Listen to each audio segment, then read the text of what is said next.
আপনারা দেখছেন news now, খবরের নতুন ভাষা। বৈশাখ মাসের পূর্ণিমা তিথি বৌদ্ধ ধর্মাবলম্বীদের কাছে পবিত্রতম উৎসব।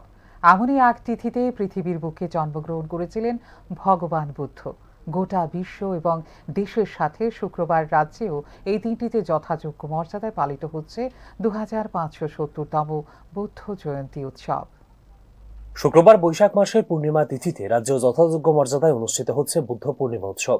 বুদ্ধ ধর্মের প্রবক্তা ভগবান গৌতম বুদ্ধের 2570তম জন্মতিথি উপলক্ষে আগরতলা সহ রাজ্যের সবকটি বুদ্ধ বিহারেই চলছে ধর্মীয় আচার অনুষ্ঠান।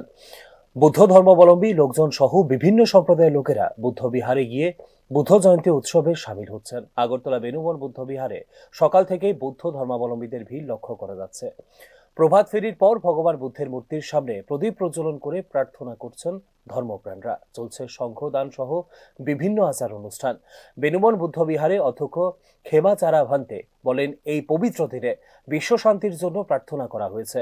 তিনি বলেন, বিকালে বুদ্ধ জয়ন্তী অনুষ্ঠানে অংশগ্রহণ করবেন রাজ্যের মহামান্য রাজ্যপাল সহ অন্যান্য অতিথিরা।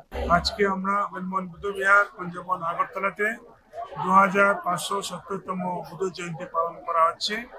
এই বুদ্ধ জয়ন্তী উপলক্ষে আমরা অনেকগুলো অ্যাক্টিভিটিস করেছি। যে গতকাল 30 এপ্রিল ক্যান্সার হসপিটাল আগরতলাতে আমরা পেশেন্টদেরকে ফলমূল এটা খাওয়া দান করেছি। বিকালবেলা আমাদের বাচ্চাদেরকে নিয়ে এসেছেন কম্পিটিশন বুদ্ধ করে, আমরা লাইভ বুদ্ধ করে কুইজ কম্পিটিশন করেছেন। আজকে সকালে বুদ্ধ পূর্ণিমা উপলক্ষে প্রভাত ফেরি করেছেন। তো সকালে আমরা এই বেবি বুদ্ধকে বাতিল করে সকালে এই সংবিধান বুদ্ধ পূজা ধর্ম সংঘ পূজা অনুষ্ঠানটা সম্পন্ন করেছি। আর বিশ্ব শান্তির জন্য আমরা প্রার্থনা করেছি যাতে বিশ্বে সবাই সুখ শান্তি থাকতে পারে।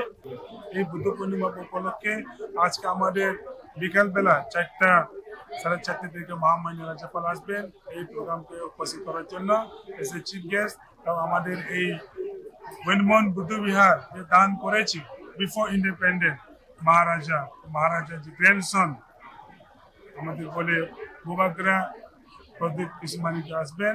এই প্রোগ্রামে আমি উপস্থিত থাকার জন্য আমি সবাইকে অনুরোধ করবো, ইনভাইট করবো, আপনারা আসেন। আগরতলা বেনুবন বুদ্ধ বিহার ছাড়াও রাজ্যের সর্বত্র বিভিন্ন অনুষ্ঠানের মধ্য দিয়ে বৌদ্ধ ধর্মাবলম্বীরা দিনটি পালন করছেন। Bureau report, news now.